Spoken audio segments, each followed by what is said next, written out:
Bonsoir, Mousseba. Oui, bonsoir, monsieur Diabo. Est-ce que vous pouvez vous présenter un peu aux internautes? Oui, d'abord, qu'il me soit permis de saluer tous les internautes qui nous suivent. Moi, je suis Mamadou Noumaba. Je suis sénégalais résident au Maroc, où j'ai poursuivi mes études universitaires, où j'ai fait mes premières expériences professionnelles. Et je puis dire ainsi que c'est mon deuxième pays, et où je milite également. Vous militez à l'APR. Et je suis militant de l'Alliance pour la République, effectivement. Depuis un certain temps, depuis les élections législatives, on note beaucoup de violences, violences verbales comme violences physiques au Sénégal dans le milieu de la politique. Qu'est-ce que vous en pensez par rapport à ça? Écoutez, c'est une situation qui interpelle tout le monde. Moi, avant d'être un militant même de l'APR, je pourrais dire que je suis un militant de la République du Sénégal. C'est le Sénégal, je suis un patriote. Le terme patriote n'est pas la propriété d'une certaine classe politique. Je pense que être patriote, patriotisme appartient à tous les gens qui aiment leur pays.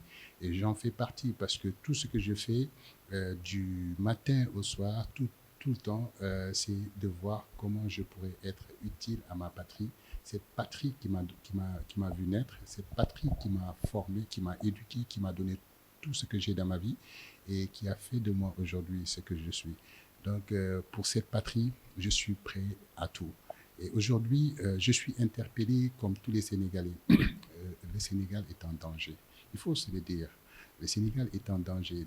Les autres disent que l'Afrique est en danger, mais le Sénégal est en danger et on connaît les causes de ce danger. D'où viennent, quelles sont les origines? Ce n'est pas seulement une cause interne, mais je pense qu'en termes géopolitiques, si quelqu'un fait une lecture, il pourra voir que les causes sont des fois exogènes. Il y a beaucoup d'intérêts en jeu qui font qu'aujourd'hui, le Sénégal est en danger. Peut-être que je m'expliquerai plus tard pour ne pas être. Vous êtes militant de l'APR. Pourquoi avoir choisi l'APR? Et qu'est-ce qui vous a conduit à l'APR? Mais avant de retomber sur cette question, je dirais, parce que je n'ai pas terminé sur le danger qui guette mon pays, parce que être militant de l'APR est une chose, mais là, ce qui est le plus important, il y a quelque chose qui est plus important que l'APR et les autres partis, c'est le Sénégal. La République est en danger. Et le danger qui guette le Sénégal aujourd'hui, je pense que les jeunes particulièrement ne le savent pas. Il y a des forces occultes qui ont fini de déstabiliser des pays qui sont autour de nous. Et aujourd'hui, on sait que la place qu'occupe le Sénégal sur l'échiquier sous-régional, euh, le Sénégal est un pays qui est envié, c'est un pays qui n'a jamais connu de coup d'État, c'est un pays qui a des institutions fortes depuis les indépendances, c'est un pays où la population a une certaine maturité politique comparée à d'autres pays. C'est une population qui a des valeurs religieuses fortes, qui sont là depuis longtemps, et culturelles également. Il y a beaucoup de choses qui font que le Sénégal, qui font la particularité du Sénégal. Et aujourd'hui, ce qui vient de l'étranger, ce qui a déstabilisé les autres pays de la sous-région, est-ce que nous devons laisser, nous Sénégalais, nous patriotes du Sénégal, est-ce que nous devons laisser, pour des raisons partisanes, de politique des fois politicienne, est-ce que nous devons laisser le Sénégal être déstabilisé? Je dis non.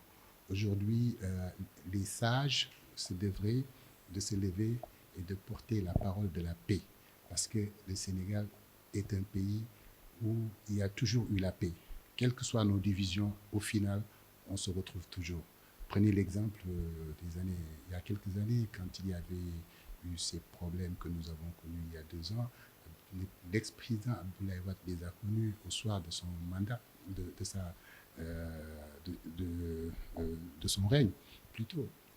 Mais quand la population est sortie, dès qu'il a changé sa position, la population est rentrée chez elle et lui a donné rendez-vous lors des élections, parce qu'ils savent l'importance des cartes d'électeurs. Aujourd'hui, c'est le cas. Moi, on me parle des prochaines élections présidentielles où euh, le président de la République, président du parti APR, voudrait jouir de son deuxième quinquennat. Ce deuxième quinquennat, je ne pense pas que ce soit un problème qui devrait mettre le Sénégal en feu. Non, je pense que nous sommes dans un pays démocratique. Tout le monde doit pouvoir aller aux élections. Et le jour J, les urnes vont départager aussi bien le candidat au pouvoir que l'opposition. Votre rapport par rapport à l'APR? Oui, moi, je suis un militant de l'APR. Quand je suis rentré... On va choisir.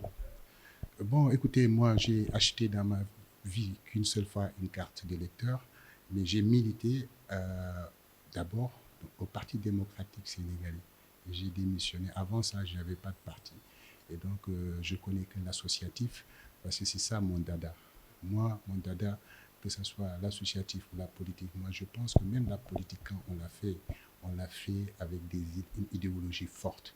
On l'a fait en ayant en soi cette volonté de servir les populations. D'accord. Moi, tout ce qui peut concourir à la satisfaction des besoins des populations locales, ça, je le ferai. Et c'est pour ça que je suis rentré en politique. Et j'ai choisi l'APR, comme tout autre parti, c'est mon droit. Chacun est libre de choisir son camp politique. Et j'ai choisi l'APR sur la base d'un programme politique, le Yonou Yokouté, qui m'a satisfait. J'ai choisi l'APR sur la base d'un candidat que je me suis dit, il est porteur de ce programme. Et j'ai confiance en ce candidat qui était le président Macky Sall. Et sincèrement, vous voyez le déroulé. Ce n'est pas à comparer. Tout ce qui est dans le programme Yonou Yokouté, c'était pas des rêves comme ça, c'est des projets qui sont en train d'être déclinés. Donc, ce qu'il avait promis au Sénégal est contenu dans un plan, est en train d'être décliné. Et donc, moi, je pense que jusqu'à preuve du contraire, mon candidat, mon président, il est en train de faire ce qu'il avait promis au Sénégal et ce qu'il m'avait promis à moi aussi, qui était sénégalais, qui a choisi d'acheter une carte de membre bien avant 2012. Je pense que c'était en 2008-2009 que j'ai acheté ma carte de membre. Par rapport aux dernières élections, on vous a, je ne dirais pas laminé, mais on vous a gagné là-bas au Maroc. Qu'est-ce qui explique cela? Oui, vous savez, c'est vrai que le terme laminé, bon, ça va avec la politique. Vous savez, c'est ce que je disais aujourd'hui, tout à l'heure. Donc, c'est la politique. Aujourd'hui, vous pouvez gagner, demain, vous perdez. Et donc, c'est ça les règles du jeu politique. On nous a gagné, mais cela n'empêche, on reste dans notre famille politique, on retravaille les choses et pour gagner d'autres élections. Mais fondamentalement, si on nous a gagné, c'est pas même parce que les gens n'aimaient pas l'APR ou bien ils sont contre le président de la République. Non. Ce qui est bizarre, c'est que là-bas, tous les gens aiment le président Macky Sall. Mais si vous voyez qu'on a été battu, ben, on a été battu parce que c'est le parti qui s'est battu lui-même. C'est le parti qui s'est donné une balle au genou, si je puis dire ça ainsi, parce que c'était une guerre interne entre des membres, des militants de l'APR. Bon, moi, je ne peux pas être comptable de cela parce que c'est depuis 2013, pour des raisons professionnelles, j'étais même pas au Maroc, hein, j'étais ailleurs. Et les élections de 2019 ne m'avaient pas trouvé là-bas. Et cette fois-ci, effectivement, des jeunes militants m'ont approché pour donner des conseils en tant qu'ancien. Mais je n'étais pas dans l'opérationnel, si je puis dire ainsi. Moi, je n'ai jamais perdu des élections au Maroc. Hein. Donc, la paix a perdu, j'ai perdu, mais ce n'est pas moi qui ai perdu parce que tout simplement, je n'étais pas dans le staff de campagne. Il y avait des responsables politiques qui étaient là et qui sont responsables de cette déculottée qu'on a eue. Mais sincèrement, l'avenir est devant nous.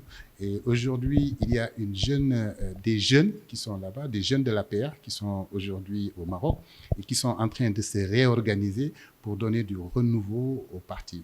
Et je profite de cette occasion pour faire un appel aux responsables politiques du parti, que ce soit eux, d'autres.